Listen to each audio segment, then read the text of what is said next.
Kita hari ini akan membahas tentang ibadah mall dan ini bukan kalau saudara salah mengerti berarti mungkin saudara pikir ini adalah gereja yang memutuskan untuk beribadah di mall. Bukan itu ya.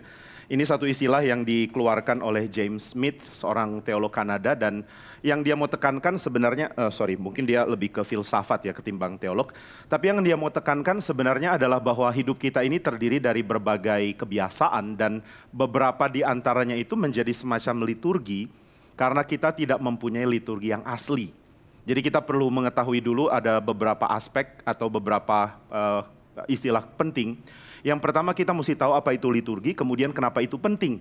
Kenapa beribadah itu penting? Tentu ini sesuatu yang orang Kristen harusnya sudah tahu ya. Kenapa beribadah itu penting. Lalu yang kedua kita akan kaitkan kenapa hal-hal yang sifatnya sekuler dan sesuatu yang sifatnya lebih dekat ke dunia belanja misalnya seperti mall, ternyata bisa menjadi sebuah kegiatan yang berunsur liturgi. Nah ini jadi pembahasan yang kita mau gali hari ini. Nah, jadi kira-kira itu yang akan kita lakukan dan mungkin kita akan bahas ini selama 40 menit atau ya lebih kurang lah ya. Terus setelah itu saudara silakan siapkan pertanyaan. Jadi saya akan banyak bahas konsep-konsep yang mungkin baru bagi sebagian saudara dan harap saudara bisa mengklarifikasi pengertian yang mungkin saudara salah nangkep atau masih kurang jelas. Jadi kita akan gunakan waktu banyak untuk tanya jawab, jadi paling banyak mungkin saya akan pakai waktu 40 menit untuk penjelasan, dan setelah itu silakan saudara kirimkan pertanyaan lewat chat di Zoom ya, silakan nanti akan dibacakan oleh tim Aufi. Sebelum kita mulai, mari kita berdoa. Ya Bapa di surga, kami sungguh bersyukur karena tidak ada pengertian yang indah yang kami bisa dapat lebih dari firman-Mu. Itu sebabnya kami mohon Tuhan rela memberikan firman-Mu. Meskipun kami sedang tidak membahas secara eksposisi bagian tertentu dari kitab suci, tapi kami sungguh rindu supaya tema sehari-hari yang kami sedang jalani boleh diterangi oleh pengertian dari firman-Mu. Dan kiranya Tuhan tolong hamba-Mu dan juga setiap kami, sehingga berita baik yang Tuhan nyatakan lewat Injil boleh menjadi fondasi hidup kami dan boleh menjadi pengharapan dari hari-hari kami. Kiranya Tuhan yang tolong kami, dalam nama Tuhan Yesus kami berdoa. Amin. Saudara, saya ingin memulai dengan pengertian dari seorang teolog perjanjian baru bernama N.T. Wright. Dia menulis buku mengenai Paulus. Ini salah satu buku yang sangat tebal ya. Banyak orang mengatakan bahwa mempelajari Paulus itu bukan satu tema yang gampang, bukan karena tulisan Paulusnya sulit, bukan. Tapi karena ada banyak kesalahan mengerti yang bisa timbul dari para pemikir dan teolog, sehingga perdebatan tentang apa yang Paulus katakan itu jadi tema yang besar. Nah, salah satu buku yang sangat penting adalah buku dari N.T. Wright ini mengenai studi Paulus. Dan di dalam buku mengenai Paulus di bagian pertama itu dia menulis tentang perlunya kita memahami 3 hal. Jadi ketika saudara menyelidiki kitab suci perlu menyadari ada 3 hal penting yang juga sebenarnya ada dalam kehidupan kita sehari-hari. Yang pertama adalah tentu kita perlu worldview. Kita perlu cara untuk memandang segala sesuatu atau mungkin lebih tepat komitmen hati di dalam melakukan segala sesuatu. Kemudian yang kedua, kita mempunyai simbol-simbol praksis, hal-hal yang bersifat praktis yang kita rangkum di dalam simbol-simbol. Nah, dari 2 ini kita harus masuk ke dalam hal ketiga, yaitu cerita. Ini tentu kutipan dari pemikiran dari seorang namanya Brian Walsh ya. Ini ada sesuatu yang bersifat worldview, ada sesuatu yang bersifat praktek, ada sesuatu yang bersifat simbol dan praktis, dan satu lagi yang bersifat narasi, cerita. Nah 3 hal ini sangat penting untuk dikaitkan. Umumnya kita akan memahami pentingnya worldview, kita tahu bahwa kita mesti mengerti secara garis besar bagaimana memahami hidup atau bagaimana memahami Alkitab. Lalu yang kedua kita tentu tahu tentang etika itu penting dan juga simbol-simbol yang kita pahami sebagai gaya hidup juga penting. Kita menjalani hidup kita sehari-hari dengan pengertian ini. Saudara jadi tahu mana yang pantas, mana tidak, apa yang komunitas bisa terima dan apa yang tidak, dan ini yang kita jalankan tiap hari. Tapi mungkin hal yang paling kurang kita pikirkan adalah cerita. Sebenarnya kita perlu sebuah kisah, kita masuk ke dalam kisah apa sebenarnya. Nah itu sebabnya di dalam liturgi, dalam pengertian dari James Smith, liturgi itu sebenarnya mempunyai fungsi untuk mengaitkan kisah kita dengan kisah lain. Kisah lain yang besar yaitu kisah Alkitab. Nah saudara, ketika kita menjalani hidup, kita ada dalam cerita hidup kita sendiri. Kita jalani hidup kita sehari-hari, kita mungkin mempunyai tugas di kuliah. Ini kebanyakan mungkin saudara adalah orang-orang yang kuliah ya. Nanti hari Rabu tadi sudah diumumkan kita akan bahas sedikit tentang dunia kerja. Nah saudara, di dalam kehidupan saudara mungkin ada ya persentase yang cukup besar untuk studi, untuk belajar. Lalu ada juga bagian hidup yang saudara dedikasikan untuk berelasi dengan keluarga mungkin. Lalu ada bagian yang kadang-kadang cuma dianggap sebagai sesuatu yang tambahan. Misalnya jalan-jalan, kemudian lihat pemandangan atau ke mall, atau apapun yang saudara lakukan, duduk-duduk di coffee shop sambil ngobrol misalnya, atau apapun lah. Nah ini yang merupakan sesuatu yang pinggiran ya, jalan-jalan tadi. Tentu tidak sepenting kita studi, itu yang biasanya kita pikirkan. Tapi yang biasanya kita lupa adalah bahwa hal yang kurang penting tadi itu yang paling banyak menyita hati kita. Kita paling senang menjalankannya, hati kita ada di situ. Tidak sebesar waktu kita menjalankan kuliah misalnya. Tidak banyak dari kita yang akan bersorak kalau waktu jalan-jalan dipotong. Tapi akan banyak dari kita yang bersorak kalau waktu kuliah dipotong. Misalnya hari ini tidak ada kelas, saya nggak tahu ya saudara tipe yang seperti apa. Tapi mungkin kebanyakan akan mengatakan, saya bersyukur untuk kesempatan bisa menggunakan waktu bebas tambahan. Ya mungkin ada sebagian yang langsung memperhitungkan aspek ekonomi. Loh saya bayar SKS segini banyak lalu sekarang dipotong, ini gimana ya? Ya mungkin ada juga. Tapi ya biasanya kita akan lebih suka menjalani kegiatan-kegiatan yang sampingan tadi. Nah tapi yang kita lupa adalah kegiatan sampingan tadi justru berdampak liturgi. Nah kita akan bedakan antara liturgis bukan yang berdiri pimpin ibadah tadi ya. Ya itu liturgis juga namanya liturgis sama, tapi yang dimaksud liturgis adalah sesuatu yang bersifat liturgi atau liturgikal lah gitu ya. Nah kita sering benturkan atau kita harus bandingkan antara liturgikal dan praktikal. Yang praktikal berarti ada kegiatan-kegiatan yang kalau dipotong itu lebih baik. Misalnya kalau saudara mau pergi dari rumah ke gereja, kalau perjalanan bisa ditempuh dalam waktu 15 menit, kenapa pakai jalan yang 30 menit? Itu nggak praktis. Jadi kita mau cari yang lebih praktikal, kita tempuh jalan yang 15 menit. Karena itu lebih praktikal. Tapi umpama ada kasus lain. Saudara mau pergi dari tempat saudara untuk ke gereja. Misalnya saudara mau hadir fisik di P3R. Tapi saudara juga dapat kesempatan untuk jemput orang yang saudara suka. Ya mungkin lagi pendekatan lalu ternyata ada kesempatan untuk jemput. Kira-kira saudara lebih prefer jalan 15 menit atau 45 menit? Kalau Niko? 45 ya. Kenapa ya? Itu kan nggak praktis. Memang nggak praktis tapi liturgikal. Gitu ya, liturgikal dalam tanda kutip tentunya.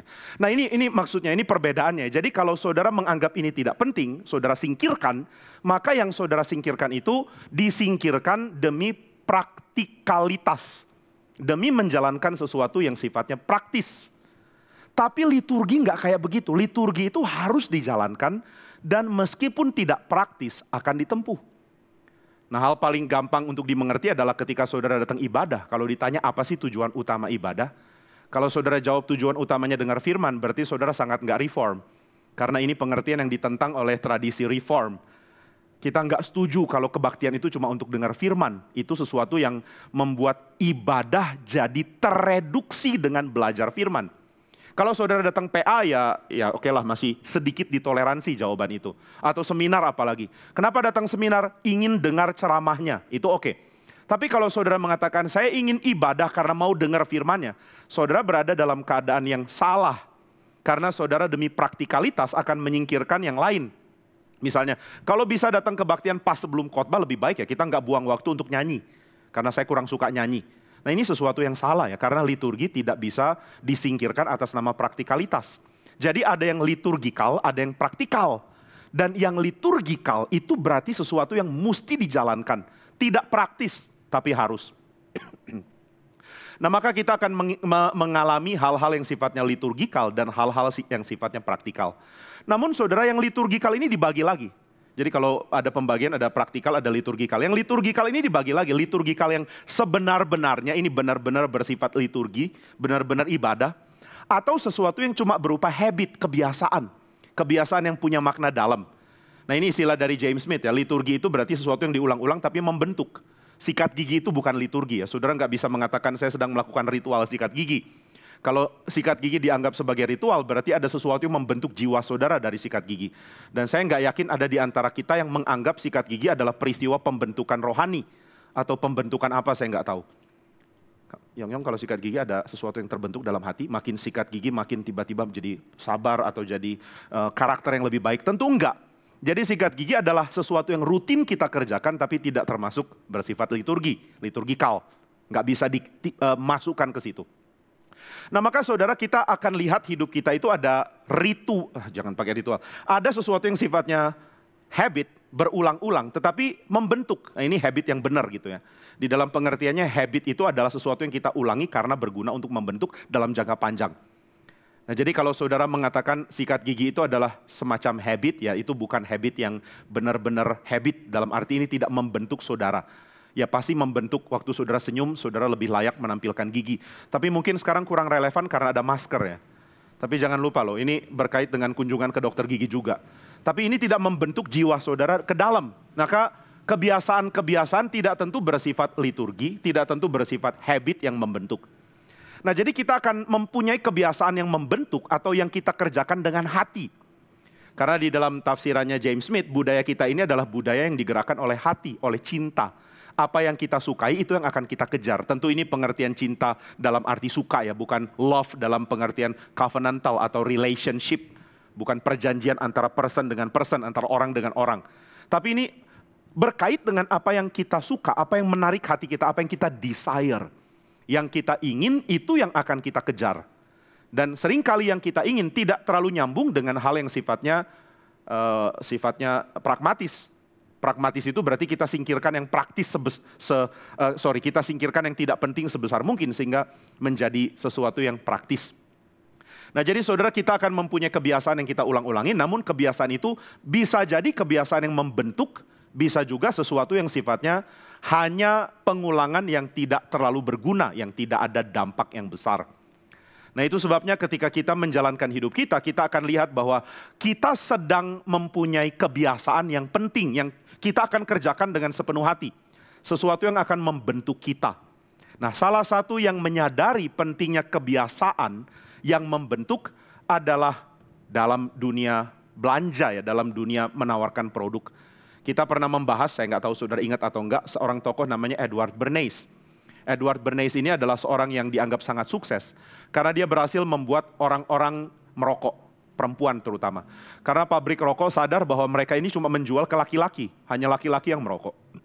Lalu mereka sadar, kalau kita bisa pasarkan rokok untuk perempuan, maka kita akan akan gandakan pasar. Wah, ini keuntungannya double. Akhirnya mereka sepakat untuk minta Edward Bernays untuk bikinkan iklan. Ini orang yang sangat terkenal ya, dia dibayar mahal sekali untuk sebuah iklan. Dan dialah yang pertama mempopulerkan bahwa image itulah yang paling kena kepada kita, bukan pengertian. Sehingga untuk membuat perempuan merokok, dia tidak memberikan alasan kenapa harus merokok secara penjelasan. Dia hanya mengidentikan kebebasan seorang wanita dengan rokok di tangan. Sehingga dia menampilkan perempuan yang pakaiannya lebih bebas dari yang terikat dengan tradisi. Dia menggambarkan perempuan yang tingkahnya lebih bebas dari perempuan lain yang terikat di dalam tradisi perempuan harusnya ngapain. Pokoknya intinya adalah adanya tali yang dilepas gitu ya. Kita menjadi, bukan kita, saya nggak termasuk. Perempuan menjadi perempuan yang bebas. Nah ini gambarannya, perempuan tidak lagi terikat tradisi yang membuat perempuan tidak bebas. Nah tapi semua perempuan yang menjadi simbol bebas ini pegang rokok, sesimpel itu. Nggak perlu penjelasan apapun ya, gambar aja. Dan dari situ akhirnya trennya berhasil berubah. Sekarang bukan cuma laki-laki tapi perempuan juga merokok di zaman itu ya, di pertengahan awal dari abad 20. Nah saudara, ini kekuatan yang besar sekali bahwa ternyata kebudayaan kita itu dinyatakan lewat image yang menarik. Image yang menarik jauh lebih kuat daripada apapun sebagai penarik habit, sebagai pembentuk sebuah kebiasaan. Nah tapi yang jadi pikiran adalah kenapa image itu begitu kuat? Apa yang membuat gambaran atau sesuatu yang bersifat visual itu kenapa begitu kuat menarik ya? Ini jauh lebih menarik daripada apa yang kita pahami di dalam pikiran kita. Sehingga penggunaan image itu jadi sesuatu yang sejak itu ditelusuri dan diseriusin gitu ya, dipelajari dengan seserius mungkin. Kenapa image sangat menarik? Dan ternyata image menjadi begitu menarik, salah satu aspek yang membuat image menarik, ini kata seorang namanya William Dyrness, adalah karena kegagalan orang untuk menangkap sebuah kisah dari seni yang ada. Seni lukis misalnya, saudara, seni lukis itu mempunyai gaya yang mulai belok. Yang tadinya membuat orang sangat mengerti apa cerita yang sedang disampaikan, menjadi begitu abstrak, terputus dari cerita. Lukisan-lukisan yang bentuknya lebih ke menggambarkan 3 dimensi dalam satu kanvas misalnya, sehingga menjadi sangat abstrak bagi orang-orang biasa, membuat orang tidak lagi menikmati keindahan di dalam seni lukis. Jadi seni yang harusnya memamerkan keindahan menjadi sulit untuk dinikmati keindahannya. Apalagi seni yang mau menjadi seni yang sifatnya avant-garde, menjadi sesuatu yang baru, menjadi sesuatu yang tidak ikut tradisi, membuat keindahan seperti lari dari dunia seni. Dan ini sangat sayang ya, karena kita tidak bisa melihat seni tidak lagi identik dengan keindahan, dengan beauty. Di dalam zaman lalu misalnya, ketika orang melukis tentang kengerian kematian misalnya, gambar misalnya Daud memenggal kepala Goliat, itu bisa dipresentasikan dengan indah. Ngeri memang, tapi ada keindahan di dalam lukisannya, warna-warnanya dan lain-lain. Maka keindahan seperti sedang terceraikan dari seni. Seni dan keindahan sedang ribut, kalau ini dianggap sebuah pernikahan. Lalu mereka sedang maju ke pengadilan untuk cerai gitu kira-kira. Lalu keindahan ini jatuh kemana? Nah ini yang dilihat oleh William Dyrus ya. Oleh gurunya William Dyrus, yaitu seorang namanya Hans Rookmaaker. Nah Hans Rookmaaker ini seorang yang sangat unik ya. Dia adalah seorang seniman yang sangat unik. Dia juga seorang penikmat seni dan dia seorang teolog. By the way dia lahir dan pernah tinggal di Indonesia ya. Dia orang berdarah Indonesia campuran. Biasalah kita punya mental jajahan masih sedikit membekas ya. Begitu ada yang berbau Indonesia sedikit, bangganya bukan main. Karena jarang muncul. Kalau orang Amerika dikasih tahu, ini teolog dari Amerika, mereka bilang so. Tapi kan kita jarang ya, jadi kalau ada orang Indonesia yang lumayan terkenal, ini bukan lumayan, sangat terkenal bahkan, ya kita akan sedikit bangga, maklum lah ya. Nah jadi saudara, Rookmaaker mengatakan bahwa di dalam masa ke depan, dia hidup di awal abad 20, di dalam masa ke depan, seni tidak lagi jadi dominasi dari bentuk yang umum, misalnya lukisan atau teater atau drama atau opera atau concert hall. Seni akan masuk ke dalam dunia media, terutama iklan. Nah ini kata dia ya. Kenapa masuk ke iklan? Karena uangnya banyak di situ dan seniman-seniman paling berbakat akan ditarik ke situ. Orang yang paling mampu menggambarkan pesan di dalam sebuah lukisan akan ditarik ke situ. Nah ini ramalan dari Rookmaaker dan itu terbukti di paling tidak di pertengahan dan akhir abad 20.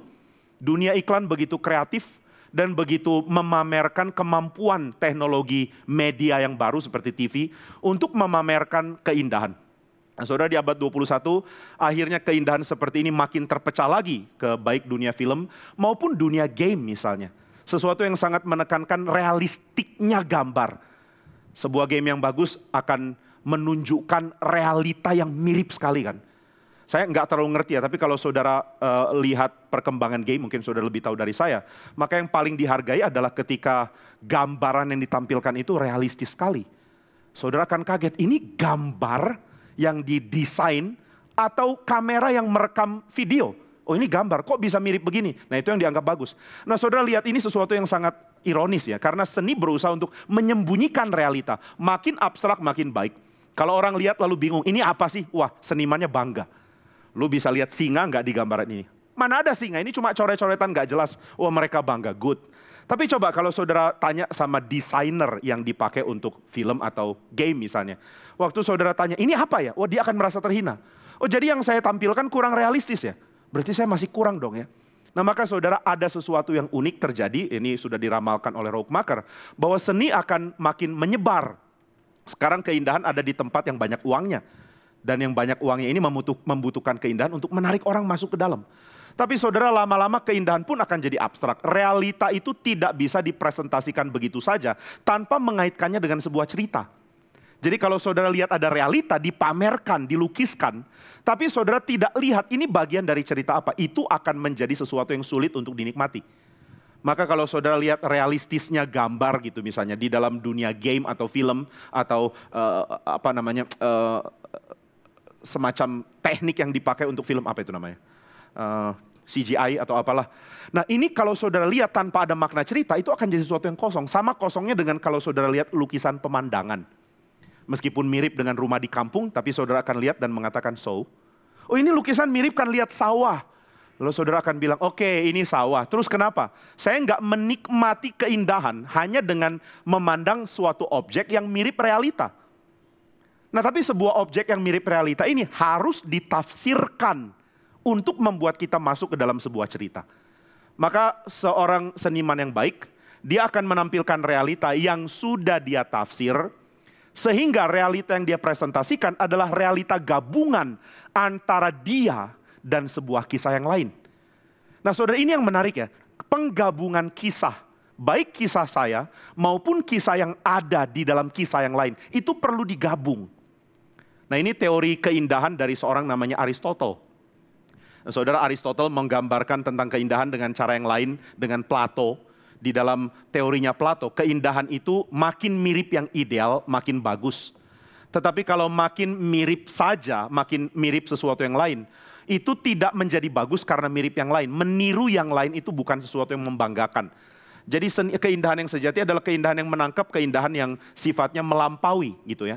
Sehingga kalau saya meniru, saya berusaha untuk membuat tiruan yang mirip dengan keadaan yang ada di dalam hidup sekarang, di dalam dunia ini. Saya gagal di dalam memahami keindahan. Karena keindahan itu akan mengaitkan saya dengan yang ideal. Nah ini Plato. Tapi Aristotle punya teori tentang seni. Ya ini yang dia sebut dengan mimesis. Ya ada dua ya, mimesis, katarsis. Katarsis bagi Aristotle adalah sesuatu yang akan memberikan keadaan sembuh jiwa yang baik. Nah tapi mimesis ini lain lagi. Di dalam pengertian Aristotle, ketika saudara gabungkan cerita, waktu kisah itu digabungkan, saudara meniru kisah orang lain, atau saudara sedang berusaha memahami sesuatu lalu menirunya, saudara akan melibatkan diri saudara ke situ. Sehingga saudara akan mempunyai sesuatu yang saudara tafsir dari realita, tapi itu berkait dengan diri saudara. Oke, ini agak rumit ya, kalau saudara rasa ini perlu dijelaskan lagi, silakan nanti ditanyakan lewat pertanyaan. Tapi yang ditekankan Aristotle adalah meniru itu tidak buruk. Waktu saya ingin masukkan cerita lain ke dalam cerita saya nggak hilang. Cerita saya akan diwarnai oleh cerita yang lain itu. Dan penggabungan cerita ini atau penggabungan dunia kalau kita mau bilang, baik dunia saya, kehidupan yang saya hidupi maupun yang lain, itu akan membuat saya menjadi limpah. Ini limpah tentu bahasa bahasa etika, mengalami sesuatu yang membuat saya menjadi lebih lengkap sebagai manusia. Nah, kenapa hidup saya lebih lengkap? Karena saya interaksikan hidup saya dengan hidup yang lain, dengan cerita yang lain. Nah, ini ternyata yang menyebabkan seni begitu penting. Karena seni adalah image yang dengan ringkas dengan kesimpulan yang besar menarik kita ke dalamnya. Menarik kita ke dalam sebuah cerita yang besar. Cerita yang disimbolkan di dalam image itu kuat sekali. Nah tentu cerita yang diceritakan juga kuat ya. Cerita yang diceritakan itu kuat dan cerita yang disimbolkan itu kuat. Dua-duanya akan saling berkait. Nah maka image adalah sesuatu yang sangat berkait dengan habit. Dengan sesuatu yang membentuk kita ke dalam. Nah itu sebabnya ketika saudara menjalankan hidup saudara, saudara perlu cerita luar. Sesuatu yang di luar diri saudara. Nah sehingga ketika saudara menjalani hidup, saudara interaksikan dengan yang lain, itu membuat kelimpahan. Loh kenapa begitu ya? Karena kita memang didesain begitu oleh Tuhan. Saudara perlu cerita yang lain. Tadi Pierre kemana ya? Aduh kamu miss poin penting loh. Gimana ya? Lain apa? Oh, oke. Jadi waktu saudara mengaitkan cerita yang lain di luar saudara dengan diri saudara, saudara akan combine sesuatu dan itu diperlukan. Kenapa begitu? Karena Tuhan bentuk kita begitu. Tuhan bentuk kita untuk harus melihat keluar, bukan ke dalam. Makin ke dalam saudara, makin sempit saudara. Saudara perlu lihat keluar. Nah problemnya adalah waktu saudara lihat keluar, saudara lihat cerita apa? Itu yang masalah kan. Kalau cerita yang saudara lihat adalah cerita buruk, maka saudara tidak diperkaya, saudara akan dimiskinkan. Bukan mengalami human flourishing, bukan mengalami kelimpahan, saudara akan mengalami pemiskinan. Saudara akan dimiskinkan. Saudara tidak mengalami kelimpahan dengan sebuah cerita yang buruk. Nah itu sebabnya ketika kita menikmati cerita yang lain, kita perlu dengan cara, ya entah kita mengikuti ceritanya, atau kita ditarik ke dalamnya oleh simbol-simbol yang indah. Nah maka keindahan itu penting, kenapa? Karena keindahan itu mewakilkan sebuah kisah yang lain yang akan membuat kita tertarik untuk masuk ke dalamnya.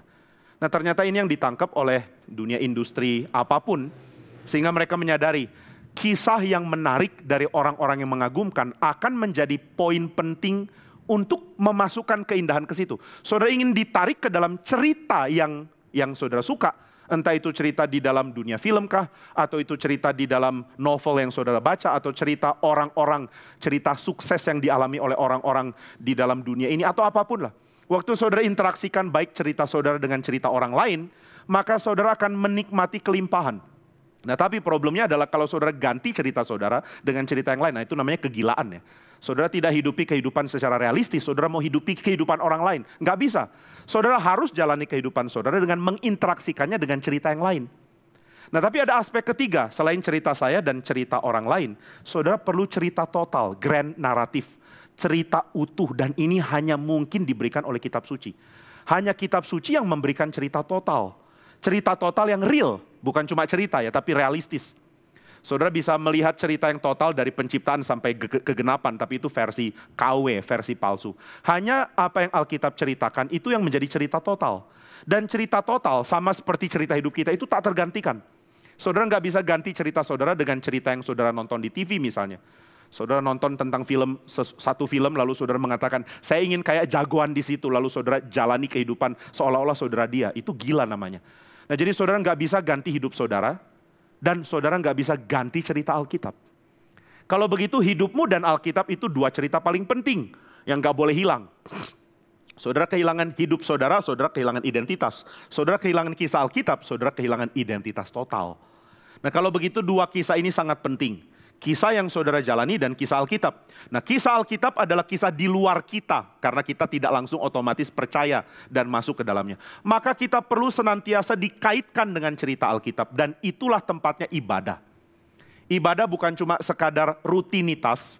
Ibadah bukan cuma sekadar liturgi biasa. Bukan cuma sekadar habit yang membentuk. Ibadah adalah sesuatu yang secara dasar mengarahkan kita kepada Tuhan dan kisahnya. Nah, jadi ibadah ini menjadi persentuhan antara kisah kita dan kisah Alkitab. Jembatannya itu ibadah. Saudara nggak akan bisa bawa kisah Alkitab ke dalam hidup saudara. Tidak hanya dengan pengetahuan. Saudara bisa tambah pengertian, tapi ini tidak membuat saudara menghidupi cerita Alkitab. Lalu bagaimana cerita Alkitab dihidupi? Ada jembatannya. Jembatannya itu adalah ibadah. Nah, maka ketika saudara beribadah, saudara sedang menjalankan sebuah kebiasaan yang sifatnya itu adalah worship. Dan ini hanya mungkin diberikan kepada Tuhan. Saudara menghormati orang-orang agung, itu oke. Tapi saudara tidak mungkin menyembah orang-orang agung. Tidak ada orang layak disembah, selain Kristus tentunya. Maka saudara ketika saudara menjadi Kristen, saudara sadar yang perlu disembah, yang patut disembah hanya Allah. Dan cara saya melakukannya adalah dengan beribadah. Nah, maka ibadah akan mengaitkan cerita kita dengan cerita kitab suci. Jadi bisa tidak kita kaitkan cerita kitab suci hanya dengan pengetahuan? Nggak bisa. Saudara tidak bisa memikirkan keluar dari keadaan dosa saudara. Saudara tidak bisa punya pengetahuan dan tiba-tiba saudara menang atas dosa. Saudara tidak bisa punya pengetahuan dan tiba-tiba saudara cinta Tuhan. Kalau begitu cinta Tuhan, hidup suci, setia kepada Tuhan, bagaimana cara bentuknya? Di dalam proses yang panjang, di mana ibadah adalah satu-satunya habit, liturgi yang mengaitkan kita dengan Tuhan. Itu sebabnya tanpa beribadah mustahil dua cerita ini digabungkan, yaitu cerita hidup saya dan cerita Alkitab. Nah, ini sebabnya ya, waktu saudara beribadah, saudara sedang melakukan sebuah ritual atau sebuah kebiasaan, sebuah ibadah rutin yang akan membuat saudara makin dalam ke dalam cerita Alkitab. Dan cerita Alkitab bukan diganti, saudara hidupnya nggak diganti oleh cerita Alkitab kan. Saudara tidak tiba-tiba jadi Daud, saudara juga nggak jadi Yusuf atau saudara jadi Yesus malah. Enggak, saudara tidak sedang jadi orang lain, saudara tetap jadi diri saudara. Hanya sekarang saudara diperkaya dengan cerita Alkitab. Dengan simbol dan praktek yang kita dapatkan melalui merenungkan cerita Alkitab. Tapi bagaimana merenungkan itu cukup? Nggak bisa. Perlu ibadah yang menjadi jembatan antara dua cerita ini dihubungkan. Nah, saudara, problem bagi orang modern yang sudah tidak lagi menganggap ibadah penting adalah ibadah itu akhirnya tidak menghubungkan dia dengan cerita yang adalah Tuhan. Sehingga dia kehilangan grand naratif, dia kehilangan cerita besar. Nah, waktu dia kehilangan cerita besar, akhirnya cerita yang ada di dalam dunia itu yang menjadi komitmen utama dia. Dan ini akan merusak. Waktu saudara menjalani hidup saudara hari demi hari, saudara menjalankannya untuk apa ya? Untuk impian apa? Untuk menjadi seperti apa? Untuk apa? Nah, ini jadi pertanyaan yang tidak bisa dijawab kalau nggak ada cerita besar. Akhirnya kehidupan kita jadi sesempit, ingin sama seperti orang lain, ingin sama seperti orang yang kita kagumi saja, ingin sama dengan cerita yang digembar-gemborkan oleh lingkungan sekitar kita, sehingga kita kehilangan pegangan. Lama-lama kita akan kehilangan praktek etika juga. Jadi bingung mana baik, mana jahat, mana benar, mana salah. Karena cerita utamanya sudah tidak lagi menguasai hidup kita. Atau paling tidak lagi menjadi sesuatu yang kita mau ada di dalamnya. Nah, sehingga kehidupan kita menjadi sangat terombang-ambing. Lalu apa yang harusnya menjadi ibadah, yaitu kepada Tuhan dan kepada cerita Alkitab, akhirnya diganti dengan yang harusnya menjadi kebiasaan atau habit, tapi diganti dengan ibadah. Saudara sedang tidak beribadah kepada Tuhan, tapi saudara beribadah kepada narasi dunia ini. Saudara sedang beribadah untuk dikaitkan dengan narasi dunia ini. Ini yang disebut dengan ibadah mall. Jadi ibadah mall bukan beribadah di tempat ibadah disewa di mall, bukan ya. Tapi yang dimaksudkan adalah saudara sedang menjalankan liturgi pembentukan yang ceritanya itu saudara sedang terhubung dengan cerita yang bukan dari Alkitab. Saudara terhubung dengan cerita yang saudara lihat sangat populer di dalam dunia populer kita. Cerita kisah sukses dari seorang seorang pengusaha dari miskin jadi kaya, atau cerita dari sebuah film yang populer, atau cerita dari narasi apapun lah yang saudara temui di dalam dunia populer kita. Yang sangat menarik by the way, karena semua keindahan dari artis dan juga kemampuan untuk memamerkan keindahan yang dikaitkan dengan cerita itu ada di situ. Nah, sehingga kita akan melihat bahwa salah satu yang mendengung-dengungkan cerita indah ini adalah salah satunya dunia perbelanjaan. Saudara akan masuk ke dalam tawaran untuk menjadi mirip dengan cerita yang mengagumkan. Waktu saudara masuk mall misalnya, saudara akan lihat di situ seperti banyak hantaman dari image yang membuat saudara mengingat sebuah cerita. Entah itu cerita sukses karena cantik atau ganteng, cerita sukses karena dihargai karena saudara mempunyai barang yang hanya orang tertentu bisa punya, atau versi lebih murah dari itu. Saudara ada satu toko jam, ini jadi iklan, yang mengiklankan dengan cara bagus. Dia jual jam-jam biasa lah, merek-merek yang masih tercapai. Tapi dia memulai dengan memamerkan jam-jam yang super mahal, yang cuma sedikit orang bisa peroleh. Dia mengatakan, ini jamnya sangat bagus, mahal bukan main. Tapi kalau kamu nggak sanggup, ada yang mirip itu dengan harga yang cuma 1/100-nya misalnya. Nah, ini cara yang bagus ya. Jadi saudara ditarik ke cerita keren kalau memakai sesuatu yang akan dihargai. Nah, sehingga cerita seperti mencari identitas, cerita seperti mencari penghargaan, cerita di dalam konteks yang luar biasa ngawur, yaitu pengidolaan diri. Bagaimana caranya supaya diri jadi idola ya? Supaya aku dikagumi, aku mesti bagaimana? Nah, ini yang jadi tawaran. Saudara mau jadi yang diidolakan, saudara jadi ingin mirip dengan yang saudara idolakan. Kenapa engkau mengidolakan idolamu? Supaya saya mirip dia. Apa alasan utama di balik itu? Salah satunya adalah saudara ingin di worship seperti saudara worship idols itu. Saudara mengagumi seorang artis dan saudara ingin kayak dia. Kenapa? Karena keren kalau ada yang memuja saya seperti saya memuja dia. Nah, ini cerita yang ngawur loh. Dan ini yang ditawarkan sebenarnya tanpa sadar, dan ini menarik. Sehingga tanpa sadar kita ingin belanja kah atau ingin punya gaya hidup yang mirip dengan apa yang ditawarkan itu. Nah, problem utama dari semua kekacauan ini apa sih? Problem utamanya adalah karena kita nggak punya ibadah. Nah, saudara, kalau misalnya saudara jalan ke mall, ini tentu nggak merusak kalau saudara punya ibadah. Saudara tidak lihat pembentukan dari cerita ingin menjadi seperti artis, atau ingin menjadi seperti orang yang dikagumi, atau ingin menjadi orang cantik, atau orang ganteng, atau orang sukses yang ditawarkan dunia ini. Itu nggak penting bagi saudara. Karena saudara tahu bahwa cerita sejati itu adalah cerita Kristus yang mati dan bangkit. Nggak ada yang seindah itu. Saudara akan sadar ketika saudara merenungkan kehidupan dengan lebih dalam, bahwa hanya cerita Alkitab yang relevan. Kegantengan atau kecantikan tidak bisa mencegah kematian, dan pergumulan dari dosa, pergumulan melawan dosa di dunia ini tidak bisa ditangani dengan barang-barang yang membuat status saudara diakui. Nggak bisa. Maka saudara, dunia ini menawarkan cerita yang sangat-sangat tidak relevan dengan pergumulan kita sebagai manusia.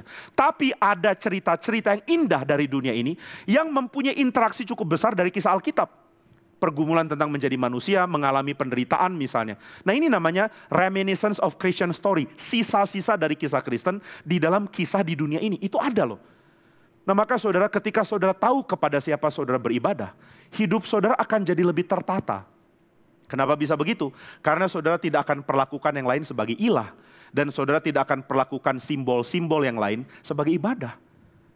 Jadi bagaimana? Pergi ke mall berdosa? Enggak, jelas enggak. Karena saudara tidak akan menyembah apapun yang ditawarkan di situ. Saudara pergunakan itu hanya sebagai habit atau bukan habit bahkan. Hanya sebagai sebuah rutinitas yang bisa dipangkas. Sesuatu yang tidak perlu diprioritaskan, tapi menyenangkan kalau dijalankan. Nah, kehidupan Kristen itu kehidupan bebas. Paulus mengatakan begitu kok. Semuanya boleh. Kenapa boleh? Karena saya tahu kepada siapa saya beribadah. I know whom I worship. Saya tahu kepada siapa saya harus beribadah. Yang lain bukan ibadah. Nah, itu sebabnya ketika orang dunia mempergunakan apa yang ada di dunia sebagai ritual ibadah, ini namanya ibadah mall, kita tidak. Kita menggunakan itu sebagai sebuah kegiatan yang mungkin menyenangkan, tapi bukan ibadah. Saya bisa hidup tanpa itu kok. Saya bisa hidup tanpa menikmati keindahan-keindahan palsu yang ditawarkan, tapi ya saya tetap bisa menikmati keindahannya. Ini sama dengan saudara melihat orang yang punya wajah baik, lalu saudara mengakui, wah orang itu bagus ya, cantik atau tampan. Tapi saudara tidak ingin menikah dengan dia, tidak ingin ikuti dia, tidak ingin jatuh cinta dengan dia, kan enggak sama sekali. Saudara yang punya hidup normal, saudara akan tahu bahwa kecantikan dan ketampanan itu cuma satu hal yang ada dalam manusia, tapi itu tidak membuat kita ingin berkomitmen dengan orang yang cantik atau tampan. Nah, orang yang belum mengerti ini akan lihat tiap kali ada yang tampan, tiap kali ada yang cantik, rasanya hatinya mau diberikan kepada orang itu. Ini ngawur. Nah, orang bisa menikmati kecantikan atau ketampanan tanpa harus memberi hati.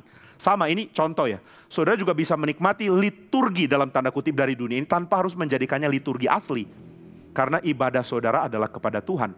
Itu sebabnya komitmen ibadah itu sangat penting. Karena bukan saja ini akan mengarahkan hati saudara, tapi ini juga akan mengarahkan hidup saudara ke dalam cerita yang tepat. Nah, itu sebabnya ibadah mengaitkan kita kepada cerita yang tepat, dan dunia ini memberikan kita kelimpahan dengan mengaitkan kita kepada cerita yang lain. Cerita dari pergumulan manusia, cerita dari apa yang ada dalam dunia, dan itu kita nikmati. Saudara bisa baca novel dan saudara menyadari indahnya cerita orang lain itu. Bisa nonton film dan menikmati indahnya cerita orang lain. Atau bisa bahkan main game dan menikmati cerita yang ditawarkan. Dan menyadari ada unsur indah di dalamnya. But you do not worship them. Engkau tidak menyembah, engkau tidak menjadikan itu sebagai ritual ibadah. Nah, itu sebabnya dengan adanya ibadah yang dikomitkan sepenuh hati, saudara akan bertumbuh di dalam sebuah cerita yang sejati, cerita Alkitab. Cerita Alkitab saudara kaitkan dengan cerita saudara, dan cerita saudara, saudara kaitkan juga dengan cerita lain yang ada di dunia ini. Dengan dibentuk dengan cerita Alkitab, saudara akan tahu mana cerita berkualitas, mana tidak. Saudara tidak akan ikut arus dengan mengatakan, ini bagus, ini jelek. Mana bagus, mana jelek itu digumulkan karena apa? Harusnya karena ada cerita Alkitab.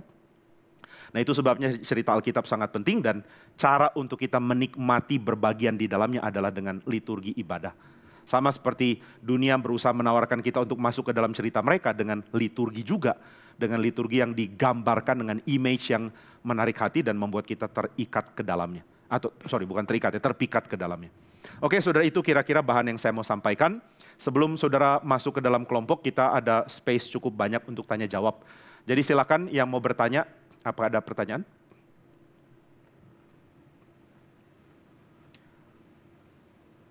Nggak ada ya? Baik, kalau nggak ada ya sudah, harap saudara bisa lebih banyak menggunakan waktu diskusi untuk gali ya, karena ada. Yang keras saya nggak dengar. Baru dikirim, oke. Kalau bicara ke mimbar, teriak aja, itu liturgi penyampaian info ke orang yang jauh.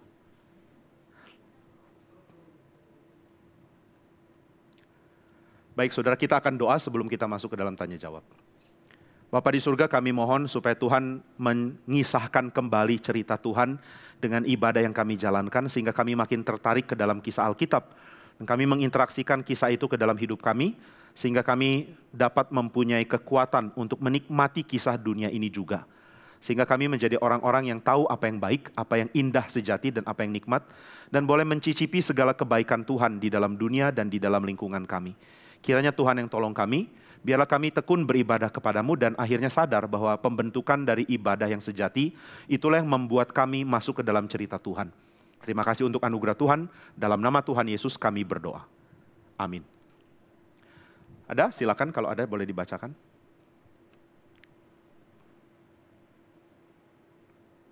Oke. Bagaimana cara melawan liturgi dunia? Karena liturgi yang diberikan dari gereja hanya satu kali dalam satu minggu. Tetapi liturgi dari dunia ditawarkan setiap saat, seperti Tokopedia, YouTube, dan lain-lain gitu. Ya, pertama nggak anggap itu liturgi, itu dulu. Kalau kita anggap itu liturgi ya bahaya.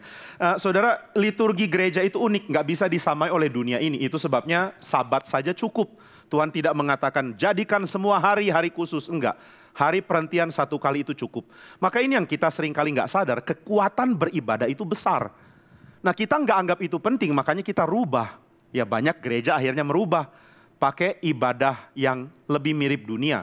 Nah ini sesuatu yang disayangkan ya, karena ada perasaan minder kalau ibadah Kristen itu membosankan. Saudara, yang membuat kita ada di dalam gereja adalah karena gereja menawarkan sesuatu yang lain dari dunia ini. Saudara, bosan itu apa sih? Bosan itu kan kalau sama terus, bosan itu bukan lambat loh. Ada orang mengidentikan bosan dengan lambat. Kalau lambat itu bosan. Tapi saudara bayangkan, kalau terus-menerus melihat segala yang cepat, yang lambat itu jadi menarik. Ya, umpama ya, saudara bergaul dengan orang-orang yang semuanya ngomong cepat. Pokoknya kalau ngomong kayak senapan mesin yang ditembakkan di dalam peperangan abad 21 gitu ya. Ngomongnya semua cepat. Lalu ada satu orang yang kalau ngomong itu tenang, pelan. Saudara akan rasa orang ini menarik loh, karena memberi warna yang beda. Nah ini yang terjadi ketika saudara harus ini ya, kalau lihat para pengkhotbah yang baik, kalau misalnya nanti di speak atau di apa ya, saudara coba perhatikan. Kalau ada satu orang khotbah sangat berapi-api, pengkhotbah berikut nggak boleh berapi-api juga. Dia harus lebih tenang.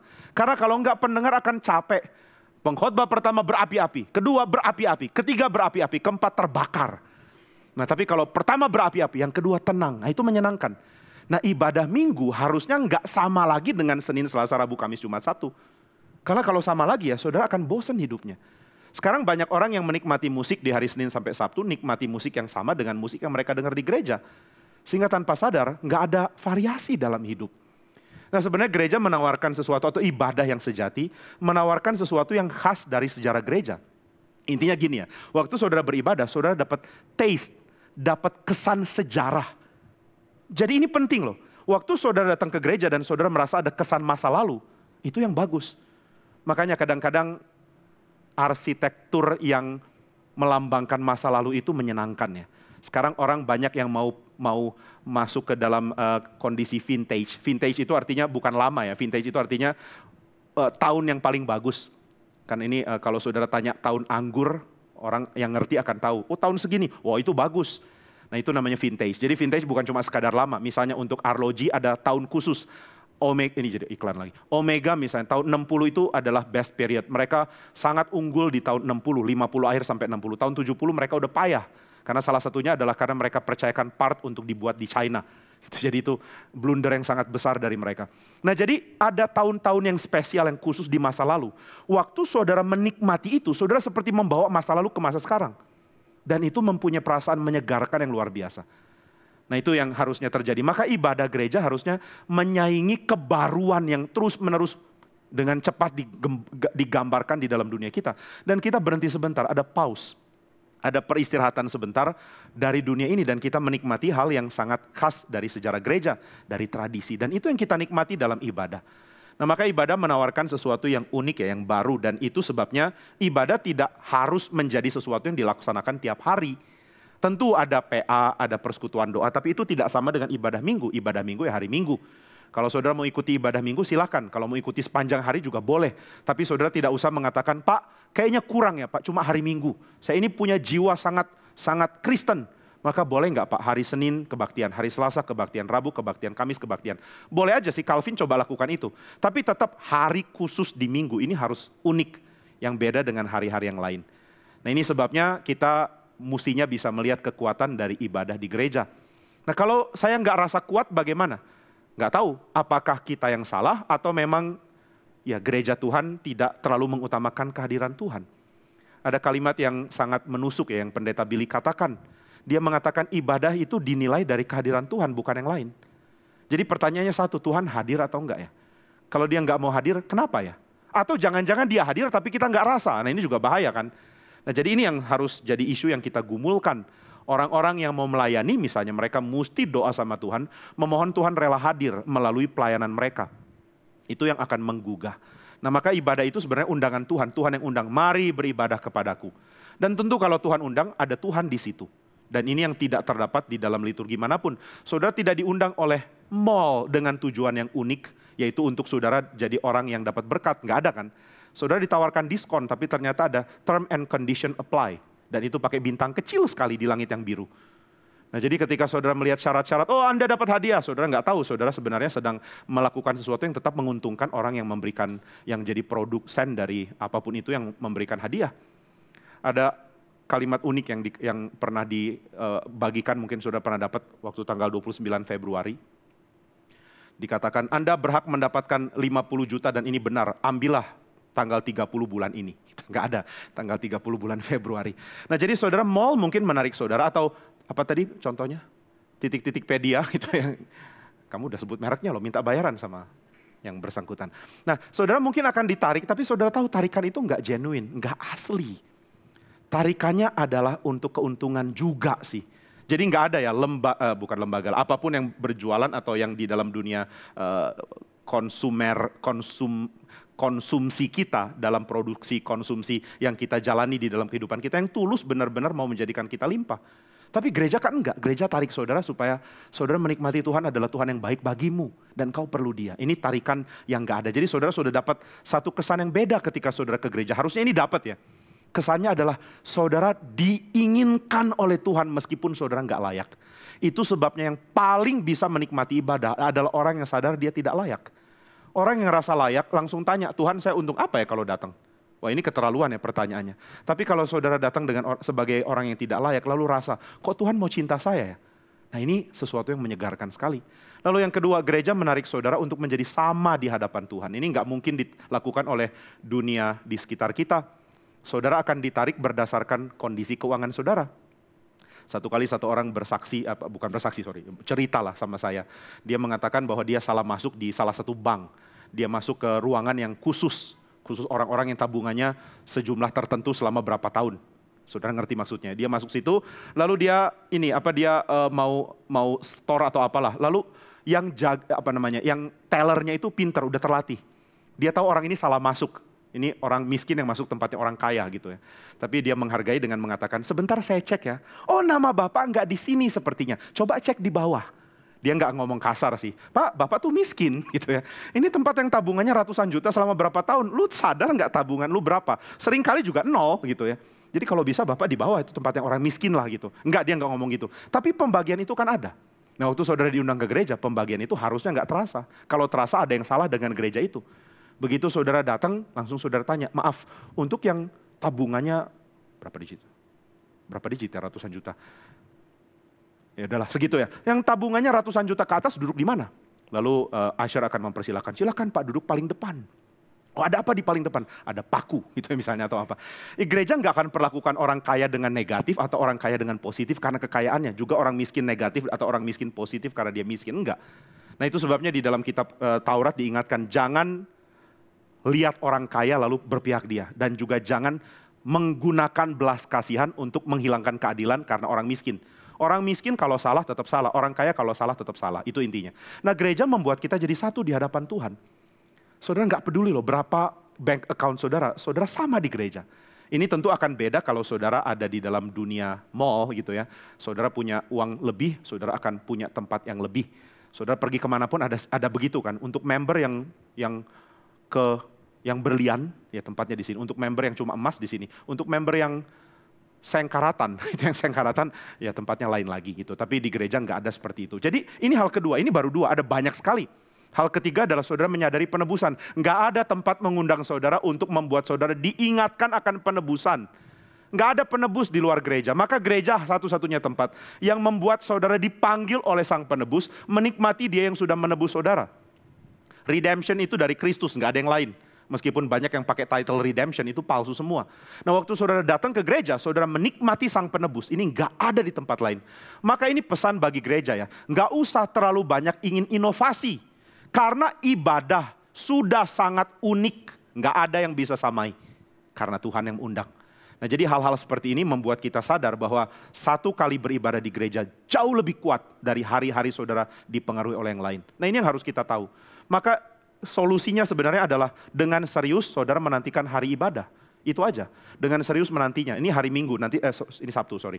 Nanti setelah ini saudara harus pikir baik-baik. Jangan punya kegiatan yang terlalu bikin saudara bangun sampai malam. Sehingga pagi-pagi datang ke gereja ngantuk-ngantuk. Tapi kan ini hari Sabtu Pak, hari kebebasan. Hari kebebasan itu Minggu. Dan saudara membelenggu diri dengan ngantuk waktu datang kebaktian. Bodoh sekali. Nah itu sebabnya siapkan hati baik-baik. Sebelum datang ke gereja doa Tuhan, aku diundang oleh Engkau, bentuklah hatiku di dalam ibadah. Itu pembentukan akan sangat kuat. Lalu saudara akan dilepas dengan berkat. Mana ada tempat melepas saudara dengan berkat? Tempat melepas saudara dengan mengatakan, datang lagi ya. Yang dibutuhkan itu saudara datang lagi. Bukan saudara bawa apa yang kami berikan untuk saudara bagikan. Saudara masuk ke restoran, apakah pernah restoran bagikan bungkusan makanan lalu mengatakan, bagikanlah berkat ini keluar, salam, shalom. Enggak ada. Saudara kalau bawa ya bayar. Nah itu sebabnya gereja bukan tempat transaksional. Gereja adalah tempat di mana transaksi penebusan dosa sudah beres dilakukan oleh Kristus. Dan ini nggak bisa disamai oleh apapun. Jadi mari nikmati beribadah. Sudah cukup kuat kok. Saudara jangan bilang, tapi 6 hari aku dihantam. Ya, tapi hari ke-7 itu, atau hari pertama dalam kasus orang Kristen, sangat kuat untuk membentuk kita. Itu yang harus kita sadari. Maka mari kita nikmati kekristenan kita, pengertian kita, dan abis itu kita menikmati simbol-simbol dan juga liturgi yang dijalankan di dalam kebaktian, yang semua mempunyai makna untuk membuat kita makin ditarik ke dalam kisah Alkitab. Lalu hal yang juga unik dari kebaktian di gereja adalah betapa biasanya kebaktian itu. So usual, so normal. Nggak ada yang unik. Saudara lihat mimbar di gereja, nggak ada yang terlalu unik sampai gimana banget kan. Dan ya dalam tradisi reform kita nggak berusaha untuk melakukan sesuatu yang superfluous. Misalnya bikin mimbarnya itu berbentuk Taman Eden buatan. Simbol Taman Eden cuma ini loh. Cuma tanaman yang nggak jelas apa, plastik pula. Nah tapi kita nggak berusaha untuk membuat ada sebuah mimbar yang luar biasa besar, kemudian ada pohon ini, ada pohon itu, kemudian ada binatang-binatang yang beneran hidup. Wih kerennya kalau ada mimbar kayak begitu, ini reminiscence of the Garden of Eden. Lalu ada pohon hidup, pohon kehidupan dong ya, masa pohon pengetahuan baik dan jahat. Nah pohon kehidupan itu tentu adalah durian yang sudah dipangkas durinya. Itulah pohon kehidupan gitu ya, atau apapun itulah. Enggak perlu, sangat biasa. Lalu kursinya juga biasa, kemudian pencahayaan difokuskan untuk supaya pengkhotbah bisa kelihatan, bisa jelas, dan gak membuat saudara lelah melihat. Ini prinsipnya Pak Tong ya. Jadi pengkhotbah itu harus disorot dari sorotan yang tepat, supaya jadi perhatian, karena waktu dia berkhotbah, senternya ke situ, seluruh jemaat. Lalu ya itu aja lah, gak ada yang terlalu wah atau mewah atau seperti begitu menakjubkan, sehingga membuat kita menjadi berpikir bahwa kalau gereja gak kayak begini, sulit untuk datang ke Tuhan. Tapi boleh tidak gereja dihias dengan hal-hal yang sangat indah? Boleh dong.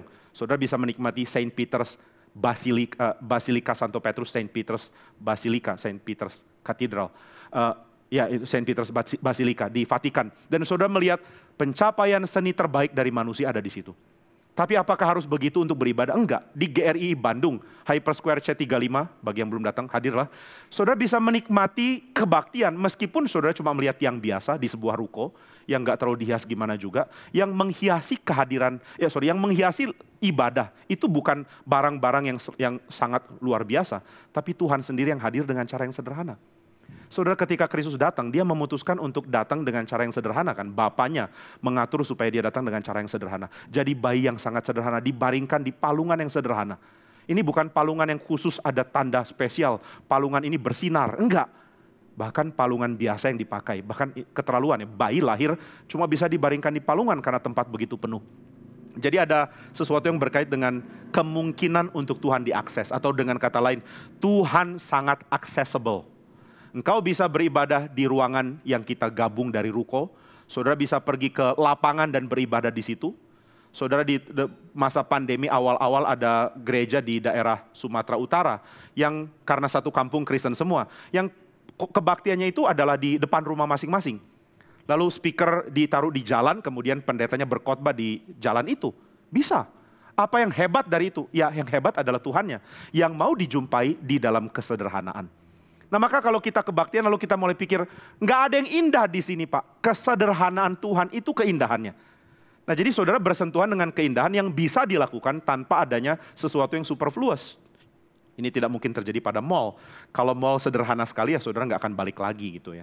Nah inilah keunikan dari ibadah. Jadi harap ini boleh jadi satu renungan untuk kita memahami bahwa ibadah itu sangat kuat. Karena menawarkan sesuatu yang gak mungkin didapat di tempat lain. Saudara kalau punya sesuatu yang gak ada di tempat lain, saudara akan sangat percaya diri orang akan datang. Kalau di seluruh ruko ini gak ada yang jual makanan misalnya, lalu saudara putuskan buka restoran. Misalnya restoran Niko yang buka ya, kopi dan sandwich, coffee and sandwich, Niko style gitu ya. Jadi cuma Niko yang buka di sini, lalu orang tanya, di tempat mana lagi ada jualan sandwich dan kopi? Lalu Niko mengatakan, di seluruh Bandung cuma ini. Misalnya tentu. Lalu orang cari di mana-mana di Bandung nggak ada. Ya Niko nggak usah takut, nggak perlu banyak iklan, nggak perlu gembar-gembor. Datang sini ada cashback. Nggak ada. Niko cuma bilang, lu mau datang ke sini, cuma di sini yang tawarkan. Nggak ada lagi tempat lain. Nah itu yang harusnya gereja bisa katakan. Kamu mau menikmati Tuhan, cuma di sini nggak ada tempat lain. Itu kira-kira. Silakan kalau ada pertanyaan berikut. Maaf, mohon dijelaskan kembali mengenai seni pada masa kini, terutama pada iklan, film, TV, dan game. Apa yang dimaksud dari seni-seni ini lepas dari cerita? Setahu saya justru seni-seni tersebut berhasil menyampaikan pesan karena cerita yang menarik. Ya, itu yang saya bilang toh. Gimana sih? Oke. Oke, ulangi lagi deh. Mungkin ada koneksi yang buruk, maklumlah Zoom ya gimana. Saya lihat juga kadang-kadang saya macet di sini gitu pas lagi gerak. Jadi ya saya maklumi, bukan salah Monica. Jadi waktu saudara Roukmaker mengatakan seni itu akan pindah. Salah satu penyebabnya adalah terlalu banyaknya ekspresi nyeleneh dari seniman waktu mereka melukis. Sehingga orang nggak ngerti ini lukisan apa sih. Oh bagus kalau kamu nggak ngerti. Sehingga orang-orang yang mampu mengaitkan antara keindahan dan cerita itu pindah. Pindah ke dunia iklan dan pindah ke dunia game, pindah ke dunia film. Ya tentu yang saya maksud film juga film yang bagus ya. Saudara jangan bilang dunia film Pak, saya sudah setel film di layar tancap kemarin kok nggak terlalu bagus. Oke lah ada perbedaan kualitas mungkin dari film yang budgetnya begitu bisa membeli satu kota dengan film yang budgetnya itu cuma si produser jual sepatu gitu ya, sepatunya dijual lalu bikin film seadanya pakai kamera HP pula misalnya. Ya tentu nggak bisa dibandingkan, tapi saya bicara yang paling berkualitas, film paling berkualitas, game yang paling berkualitas, atau iklan yang paling berkualitas yang tentu budgetnya juga luar biasa. Mereka pakai peralatan yang paling canggih dan tentu mereka akan cari desainer yang paling bagus. Seniman yang terbaik ada di situ menurut Roukmaker dan William Dairnas, dan itu yang terjadi. Maka saudara, realistisnya dunia game atau gambaran yang begitu menakjubkan dari sorotan kamera dan keahlian orang menampilkan itu yang membuat kita tertarik ke situ kan. Tapi saudara kan boleh dengan bebas menikmati karena saudara tidak menjadikan itu ibadah. Saudara sedang tidak ditarik ke cerita di situ. Saudara sedang ditarik ke cerita kekristenan yang uniknya tidak bersaing dengan dunia film atau dunia game yang budgetnya begitu besar. Tidak bersaing dengan budget lagi. Gereja tidak mengatakan saya akan kalahkan Hollywood dengan bikin gereja berbudget sama dengan film-film terbaik. Enggak, kita cukup sewa ruko gitu ya. Nah ini keunggulan dari sebuah gereja. Jadi gereja punya keunggulan karena nggak ada dari dunia cerita apapun yang menawarkan kisah penebusan, atau kisah kesederhanaan Tuhan, atau kisah pengampunan, atau kisah penerimaan, atau kisah pemberian berkat untuk saudara keluar dari tempat itu dan menjadi berkat. Nggak ada. Nah itu sebabnya kita bisa dengan aman mengatakan, saya tidak beribadah kepada dunia itu dan saya menikmatinya justru. Jadi ini indah ya. Kalau saudara tidak punya ibadah, saudara akan jadikan apapun yang ditawarkan oleh film, oleh game, sebagai sesuatu yang saudara akan worship. Dan saudara nggak sadar, tapi itulah dunia yang saudara inginkan. Cerita di situ sangat mempengaruhi saudara. Tapi kalau saudara punya cerita Alkitab, cerita itu yang saudara inginkan. Dan yang lain menjadi keindahan yang saudara bisa nikmati di dalam cara yang bijak. Itu sebabnya jika engkau lurus hatinya di hadapan Tuhan, engkau jadi orang bebas menikmati apapun. Saya bilang menikmati apapun tentu yang tidak berkait dengan dosa ya. Yang sudah jelas-jelas dosa sudah nggak usah ditanya lagi lah. Tapi hal-hal yang menunjukkan kualitas dan keindahan, ya ini tentu jadi bagian yang indah untuk kita nikmati. Dan itu yang terjadi kalau kita punya pengertian kepada siapa kita beribadah. Nah itu yang saya maksudkan. Jadi ya kita ada di dalam pengertian yang sama kok. Ada yang lain lagi silakan. Pak, bagaimana mengaplikasikan liturgi atau cerita Alkitab dalam kehidupan sehari-hari kita? Apakah dengan mengaplikasikan setiap poin liturgi dalam kegiatan sehari-hari seperti ada doa syafaat, doa pengakuan dosa, pujian kepada Tuhan, dan lain-lain? Terima kasih. Ya ini penting ya, ini saya nggak bisa jelaskan sekarang tapi nanti di ke depan akan makin terbuka. Jadi sebenarnya ini kita seri yang harus diikuti semua ya. Yang lalu kita bahas tentang kecanduan dan sekarang masih ada kaitan dengan mengalahkan kecanduan. Salah satu aspek mengalahkan kecanduan adalah jangan jadikan liturgi dari yang lain. Liturgi satu-satunya adalah ibadah ke Tuhan yang membuat kita makin terhisap ke cerita Alkitab. Nah gimana cara menerapkannya? Cara menerapkannya yang pertama tentu saudara harus menikmatinya dulu. Karena yang ditekankan oleh James Smith adalah bahwa culture kita itu adalah culture dari desire, dari keinginan hati. Apa yang saudara inginkan itu yang saudara akan cari. Nah ini ada hal yang baik yang James Smith tafsirkan dari Injil Yohanes. Injil Yohanes dibuka dari pertanyaan Tuhan Yesus. Apakah yang kamu cari? Itu perkataan pertama yang Yesus katakan. Lalu di bagian akhir, Yesus berkata di dalam bentuk pertanyaan kepada Petrus. Apakah engkau mengasihi aku? Wah ini kaitannya indah sekali ya.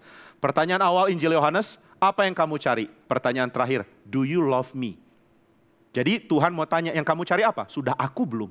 Nah, kita akan dibentuk ke situ, menginginkan Tuhan Yesus. Tapi tentu menginginkan ini harus membuat kita tahu dulu apa sih keindahannya Tuhan Yesus. Nah, keindahan ini tentu berkait dengan penerimaan Tuhan kepada kita, hal-hal yang dari Tuhan dulu. Jadi saudara nggak bisa dikasih tahu mesti ngapain. Karena saudara akan terpaksa lakukan, bukan ingin lakukan.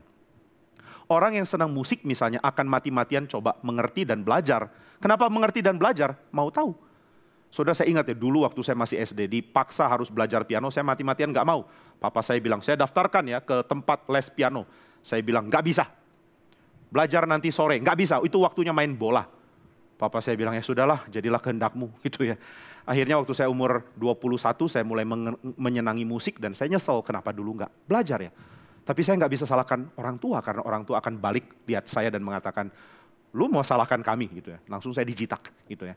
Nah jadi, waktu saya menyukai, saya mau belajar, udah terlambat. Ini jarinya udah jadi jari tukang kayu. Atau apapun lah, tukang apapun lah. Intinya adalah ketika saudara diperintahkan, ini yang harus kamu lakukan dalam hidup sehari-hari ya. Kamu harus begini, harus doa berapa jam, harus bagaimana. Enggak jalan. Mungkin jalan sebentar tapi habis itu berhenti lagi. Hal pertama yang paling penting adalah saudara harus menginginkan Tuhan. Kenapa aku menginginkan dia? Karena di luar dia enggak ada apapun yang kamu cari yang bisa dipenuhi oleh dunia ini. Saudara cari penerimaan, Tuhan yang terima engkau sepenuhnya. Saudara cari pengampunan, masa lalu yang buruk ingin saudara lupakan.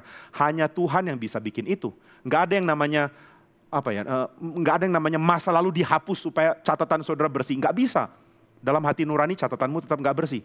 Tapi ketika Tuhan menerima engkau mendapatkan kepenuhan di dalam pengampunan. Jadi hal-hal ini dulu harus kita nikmati. Makanya berita Injil itu yang dikabarkan. Ingat ya, Injil bukan perintah harus ngapain. Waktu para penginjil memberitakan Injil, mereka memberitakan kabar baik. Mereka tidak memberitakan keharusan kewajiban. Mereka tidak memberikan syarat-syarat perjanjian. Ayo kami beritakan sebuah kabar. Kabar apa? Kabar keharusan. Mana ada yang mau dengar? Ini kewajibanmu. Pertama harus ibadah. Kedua, enggak. Tapi mereka menawarkan bahwa Allah yang disembah oleh orang Israel, yang memberikan dirinya bagi umat, itu milik engkau juga. Nah ini yang membuat orang kalau mengerti akan mengatakan, terus apa yang harus kami lakukan? Nah itu yang baik. Jadi setelah Injil diberitakan, orang akan tanya, what should we then do? Waktu Paulus nyanyi, memuji Tuhan, kemudian berdoa kepada Tuhan di tengah-tengah penjara di Filipi. Tuhan kirimkan gempa sampai akhirnya pintu penjara terbuka. Lalu ketika penjaga penjara mau bunuh diri karena dia pikir semua orang yang di penjara sudah lari, Paulus teriak dari dalam, jangan sakiti dirimu, kami semua masih di sini. Wah, orang itu kagum sekali. Saking kagumnya dia tanya, apa yang harus saya lakukan untuk diselamatkan? Itu pertanyaan yang tulus. Saya mesti ngapain supaya saya mirip kamu? Apa yang harus saya lakukan supaya keadaanku sama dengan keadaanmu? Dan berita Injil yang disampaikan. Nah itu sebabnya jangan mendekati kekristenan dengan kewajiban dulu. Karena saudara akan salah ngerti di situ. Saudara akan dapat sebuah pernyataan indah bahwa engkau dikasihi. Dari situ saudara akan mengatakan, kalau begitu hidup saya yang lama sia-sia saya jalankan. Terlalu banyak hal yang rusak. Bagaimana caranya? Supaya aku bisa menikmati kemanusiaanku kembali. Nah ini caranya adalah dengan menikmati apa yang Tuhan mau lakukan. Ini sama dengan seorang anak yang mengagumi pekerjaan papanya, lalu dia tanya, how? Bagaimana cara buat itu? Ada satu orang teman saya yang papanya itu adalah seorang pelukis. Dia sangat mengagumi lukisan papanya, lalu hal pertama yang dia tanya tiap kali dia lihat papanya melukis adalah gimana bikin bentuk itu. Itu warna gimana caranya bikin. Dia sangat mengagumi yang papanya lakukan, lalu dia ingin tiru. Nah ini yang harusnya terjadi, saudara mengagumi Tuhan, lalu saudara ingin tiru dia. Saudara ingin menjalankan apa yang dia jalankan. Nah itu yang membuat saudara akan mengaitkan cerita itu dengan cerita hidup saudara, realistis. Jangan jadikan hidup saudara nothing juga, bukan itu yang Tuhan mau. Tuhan menebus hidupmu, Tuhan bukan menghabiskan hidupmu. Waktu Paulus mengatakan, sebab bagiku hidup adalah Kristus dan mati adalah keuntungan. Hidup bagi dia adalah Kristus. Artinya ada kesatuan antara kisah Kristus dengan kisah dia. Dia menjalankan kisah dia. Paulus nggak dipaku di kayu salib kan. Paulus mati di penggal. Mati memang sama-sama jadi martir. Tapi Paulus tidak sedang mengabaikan dirinya dan menjalani kisah Kristus yang sudah Kristus jalankan. Kisah kita unik. Dan kisah saudara yang unik itu akan dijalankan dengan satu perasaan mau menyenangkan Tuhan. Mau tunduk kepada Tuhan. Mau mengetahui bahwa hidup manusia itu penting bagi Tuhan karena aspek-aspek ini. Nah itu yang ketika saudara pelajari akan saudara jalankan. Tapi kenapa saudara pelajari? Karena saudara mengerti indahnya Tuhan. Nah itu yang akan dilakukan oleh ibadah. Maka meskipun ibadah seperti tidak ada makna dalam tindakan kita yang terlalu diwarnai dengan bombardir dari fantastiknya tampilan dari luar, itu tidak perlu ditakuti. Karena saudara akan dihadapkan dengan yang sederhana dari Tuhan. Tapi yang sederhana dari Tuhan ini adalah jalan masuk kepada kemuliaan Tuhan yang jauh lebih besar dari apapun. Nah, ini yang akan kita sadari di dalam ibadah kita waktu demi waktu. Nah, jadi saudara, nikmatilah ibadah, nikmati datang ke Tuhan, dan yang berikutnya kita akan lihat bagaimana ibadah itu akan shape, membentuk worldview kita dan membentuk simbol dan praktis kita. Kehidupan praktis dan juga pemahaman total kita pelan-pelan di reshape, dibentuk. Cara dibentuknya adalah dengan pindah cerita. Nah, cerita itu kan tidak kita pahami dengan cara tanya poin-poinnya lalu jalankan persis poin-poinnya. Enggak, saudara di-inspire oleh cerita. Saudara lihat cerita pengorbanan, saudara ingin terapkan itu di dalam konteks hidup saudara. Di pembahasan kita tentang film, Pak Arief mengatakan ini ya, waktu nonton film 1917. 19 berapa? Benar ya? Oke. Waktu itu ada yang tanya, apakah kita mesti perang, ambil senjata lalu tembak-tembak orang, atau melindungi Bandung dari serangan, Bandung Lautan Api atau apapun namanya. Enggak, saudara kan enggak realistis kalau lakukan itu ya. Saudara nonton film 1917 lalu terharu, kok ada ya orang yang demi pesan bagi negaranya rela korbankan diri seperti itu. Mimpinya untuk pulang ke rumah dia lupakan, dia bisa mati di tengah jalan hanya untuk pesan itu, supaya perang ini bisa dimenangkan oleh pihak sekutu atau pihak Inggris. Nah, waktu dia lakukan itu sudah tergerak sekali. Lalu tergerak jadi gimana? Menjalani kisah itu dengan mengabaikan kisah saudara? Tentu enggak dong. Saudara enggak langsung ambil senjata kemudian tanya, mana musuhnya? Lalu saudara tembak-tembakin satpam di depan atau apa ya? Saudara orang gila yang akan ditangkap. Nah, tapi yang saudara lakukan adalah mulai lihat, aku lagi perang di mana ya? Aku mengorbankan diri di dalam konteks hidupku itu dalam hal apa ya? Aku jadi berkat dalam hal apa? Nah, itu yang namanya menceritakan kembali kisah indah di dalam kisah hidup kita yang asli. Nah, ini yang harus dilakukan. Jadi ya ini bukan tips singkat atau tips simpel yang gampang dilaksanakan. Tapi yang perlu perenungan dan pergumulan. Tapi intinya adalah makin lama saudara terhisap ke dalam cerita Alkitab, makin menyukai, makin saudara akan digerakkan untuk punya hikmat di dalam hidup. Kira-kira begitu?